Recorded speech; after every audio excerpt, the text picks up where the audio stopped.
Bonjour tout le monde, Marie-Claude Légaré, massothérapeute.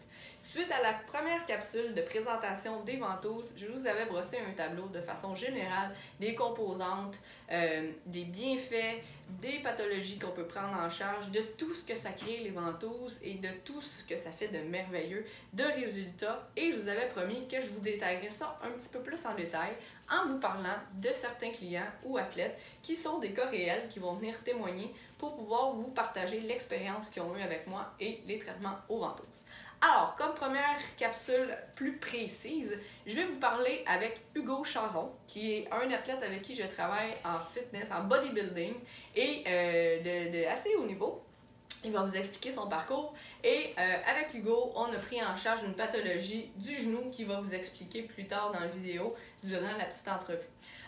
Dans les deux grandes familles de bienfaits, je vous avais expliqué qu'il y avait la désintoxication et le décollement des tissus. Chez Hugo, on a utilisé beaucoup de composantes et beaucoup de bienfaits des ventouses pour pouvoir arriver à avoir de très bons résultats qu'il vous expliquera aussi plus tard. Au niveau de la désintoxication, je dirais que chez Hugo, on a pu avoir un meilleur drainage des toxines qui ont été laissées sur le site autour du genou par rapport à l'inflammation, qui est un processus qui est très normal, mais aussi bénéfique dans la guérison. Par contre, ça laisse des résidus, des déchets métaboliques, des déchets cellulaires. Et alors, il faut drainer tout ça parce que ça reste pris un petit peu à l'endroit, c'est stagnant et on veut enlever la mauvaise circulation, les toxines, dans son cas c'était souvent des toxines plus naturelles du corps, des résidus. Et puis, au niveau des décollements, on a gagné en souplesse musculaire, on a décollé les fascias, on a gagné un peu d'amplitude de mouvement, donc de flexibilité et du relâchement musculaire, ce qui a fait qu'on a aussi augmenté sa récupération. Il a quand même pu continuer à s'entraîner, c'était vraiment génial. Et ensuite de ça, les performances sont venues. On a commencé par plutôt améliorer, comme je vous dis, la détente musculaire et surtout aussi amener une meilleure nutrition au site que la lésion. Donc, mieux drainé, mieux nourri, évidemment, ensuite plus performant. Je vous laisse avec la petite entrevue que j'ai faite avec Hugo pour pouvoir partager son expérience avec sa pathologie en particulier, son processus, ses résultats. Et Hugo est devenu un ami proche à moi. J'ai beaucoup de respect pour cet athlète et cet homme-là. Donc, je vous présente ce qu'on a fait en travail d'équipe, Hugo et moi. J'espère que vous allez apprécier. Si vous aimez, mettez des petits pouces, partagez. Ça va pouvoir être bénéfique pour d'autres personnes qui ont soit la même pathologie qu'Hugo ou un chemin qui peut ressembler un petit peu dans leur évolution.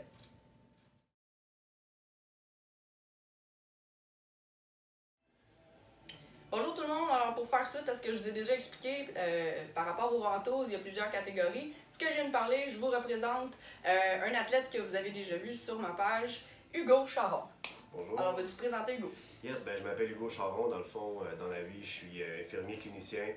Je suis aussi culturiste de compétition depuis 2011. Donc, c'est ça, j'ai commencé en 2011. Puis, voilà. Parle-nous de tes titres.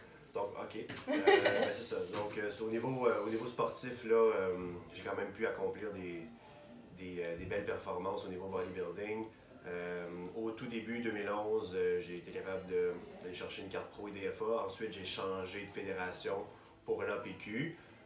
J'ai eu des beaux résultats également. J'ai été chercher la première place super lourd au championnat provincial de 2015. Puis j'ai compétitionné aussi au niveau canadien dans la CBBF en 2016. Bon, fait que Hugo puis moi, on travaille depuis 1 an et demi ensemble. Et à un moment donné, ça allait bien, puis il m'est arrivé avec une petite chose à travailler qui l'a un peu découragé. Parle-nous de ça. Yes. Effectivement, c'est après Canada. En fait, c'est pendant la préparation de Canada, je commençais à avoir une douleur au genou. C'était pas une douleur qui m'empêchait au début de m'entraîner, mais vu qu'il y avait beaucoup de cardio puis que je travaillais les jambes 2 à 3 fois semaine, tranquillement, ça commençait à me déranger. Puis après la compétition, j'en suis venu au point où j'avais même de la misère à deadlifter une plate. En fait, littéralement, j'avais de la misère à me pencher, puis à plier mes genoux, puis mettre mon poids, le poids de mon corps sur mon genou de la jambe gauche. Ouais. C'est là que j'ai fait appel à Marie-Claude pour des traitements. Quand Hugo est venu, il était un petit peu en panique. Moi, j'ai recommandé d'aller faire des tests pour voir un peu c'est quoi. Parce que j'avais pas mal fait ce que j'avais à faire avec lui. On voulait avoir un diagnostic un peu plus précis pour pouvoir s'aligner comme il faut. Alors, le diagnostic est tombé rapidement. Exact. Malheureusement, En fait, non, pas malheureusement, mais heureusement. J'ai fait 2 IRM, 2 imageries par résonance magnétique qui m'ont montré que j'avais rien d'opérable. C'était pas une blessure qui nécessitait une chirurgie. En fait, c'était un diagnostic de syndrome fémoro-patellaire. Et là, panique totale en préparation. Qu'est-ce qu'on fait avec ça? Ben, qu'est-ce qu'on fait avec ça? C'est sûr que quand tu es blessé, puis si tu veux donner le meilleur de ta performance, ben, tu sais pas où tu t'en vas, tu as peur que ça mette fin un peu à ta carrière, si on veut, puis tu as d'autres projets aussi dans la vie, tu te dis, là, tu es un peu sur le mode panique dans le sens que j'ai-tu gâché quelque chose, je vais-tu être pris avec ça le restant de ma vie, je vais-tu continuer à m'entraîner, ça va avoir l'air de quoi? Mais j'avais quoi, 28 ans, je vais avoir l'air de quoi dans 10, 15 ans.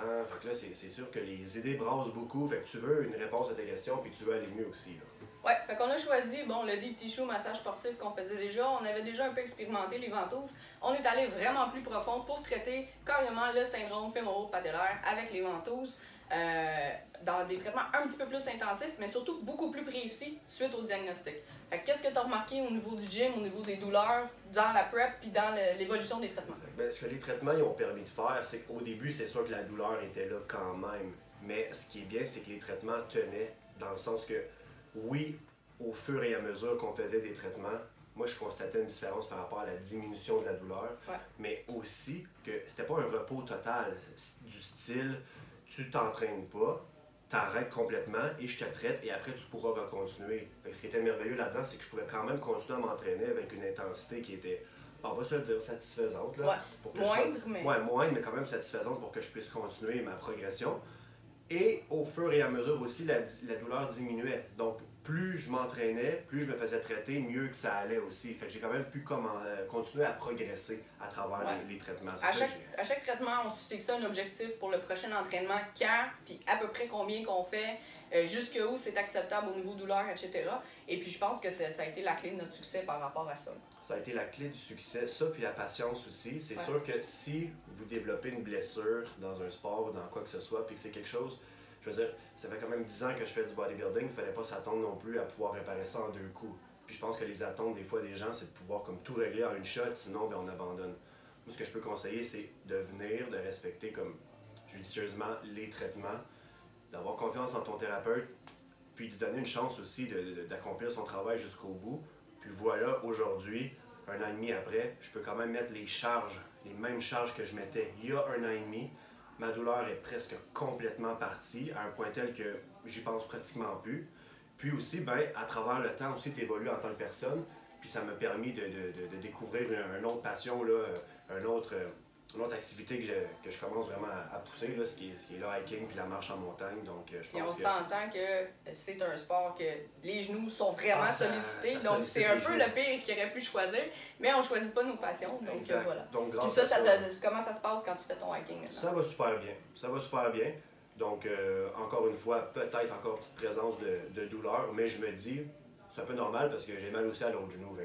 On s'en vient quand même à égalité. Puis moi, je considère que c'est un succès, là, un succès qui est total. Parfait. Fait que si on résume, on se fie à son thérapeute, on se fie à ses recommandations. Une chose que tu n'as pas dit aussi, c'est que souvent les athlètes, quand ils recommencent, ils veulent recommencer trop rapidement ou plus fort pour rattraper le temps perdu, alors que c'est vraiment pas la bonne stratégie parce que des fois, on monte de 2 marches, mais on retombe de 3. Donc, Hugo a suivi parfaitement à la lettre ce qu'on a fait.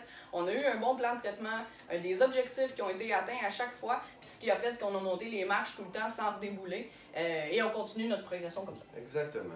Et merci beaucoup. Ben, plaisir et merci à vous. Alors, j'espère que ça leur a aidé plusieurs d'entre vous.